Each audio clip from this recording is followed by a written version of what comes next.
Supreme court کے باہر P T I کے رہنما اس وقت میڈیا سے گفتگو کر رہے ہیں. دے دیا 20 ارب ضیاء ہو گیا, 21 ارب کی دقت آ رہی ہے. پھر بجٹ کا ذکر, ٹریڈ پالیسی کا ذکر. تحریک انصاف اس نتیجے پہ پہنچی ہے یہ ہیلے بہانے ہیں. یہ سپریم کورٹ کے فیصلے کو جو آئینی فیصلہ ہے اس سے نظر چرانے کے ہیلے بہانے ہیں. ہم نے ہر ممکن کوشش کی. پھر آپ کی ڈیمانڈز کیا تھی؟ 3. ایک, ہم چاہتے ہیں کہ پورے ملک میں بیک وقت ایک ہی دن الیکشن ہو جائے. آپ کی دوسری ڈیمانڈ کیا تھی؟ کہ کیئر ٹیکر سیٹ اپ کے اندر الیکشن ہو جائے تاکہ انتشار نہ ہو. تیسری, الیکشن کے بعد سب جماعتیں نتائج قبول کریں.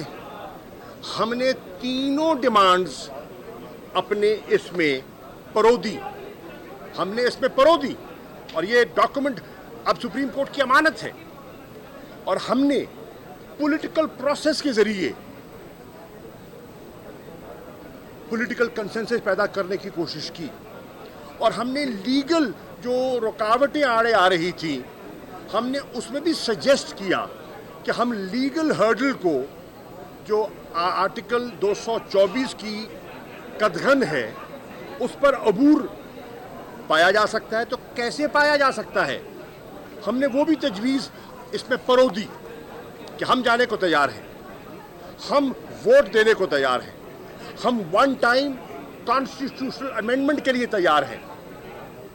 امینڈمنٹ کے لیے ہم تیار, ون ڈے کے لیے ہم تیار, کیئر ٹیکر کے لیے ہم تیار, نتائج کو تسلیم کرنے کے لیے ہم تیار.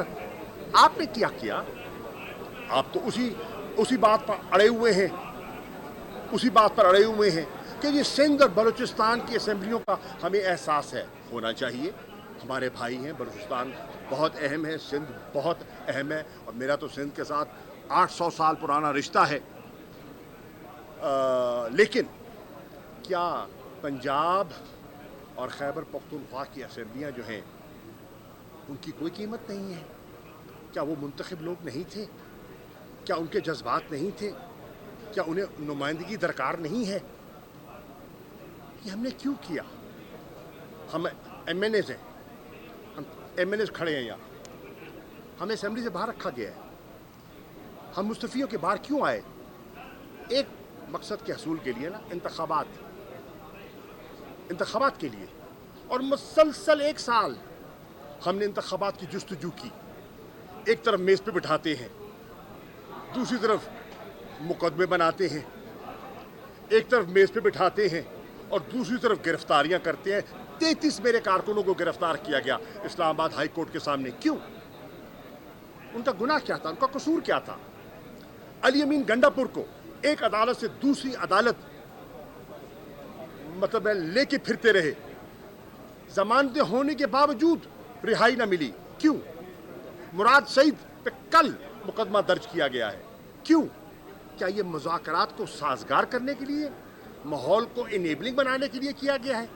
اس کے باوجود ہم بیٹھے میز پر. ہماری ایک جمہوری جماعت ہے, ہماری جماعت میں لوگ کھل کے بات کرتے ہیں, اور آپ جا کے دیکھیں ہمارے سوشل میڈیا کو, بہت سے لوگوں نے بہت سی باتیں کی. کئی دفعہ لوگ شاہ سے زیادہ شاہ کے وفادار بننے کی کوشش کرتے ہیں, لیکن ہم نے اپنا فوکس رکھا کس پر؟ آئین پاکستان پر, رول آف لا پر, عوام کی حاکمیت پر. جیسے کہ چیف جسٹس نے کہا حاکمیت اللہ کی ہے اور اس کا اظہار اس کے منتخب نمائندوں کے ذریعے ہوتا ہے. تو ہم نے کیا کیا؟ ہم کیا مطالبہ کر رہے ہیں؟ ہم ان لوگوں کو جن کو اللہ کے بعد حاکمیت کا رول دیا گیا ہے, سوورن کہا گیا ہے, ہم کہہ رہے ہیں ان کے دروازے پہ جاؤ. آپ ان کے دروازے پہ جانے سے کترا رہے ہیں. کیوں؟ گھبرا رہے ہیں. کیوں؟ دیانتداری سے ہم اس نتیجے پہ پہنچے کہ ان میں ڈیفائنس کا وہ فیصلہ کر چکے ہیں اور ایروگنس کا وہ مظاہرہ کر چکے ہیں. اور یہ 2 لفظ انگریزی کے ہیں,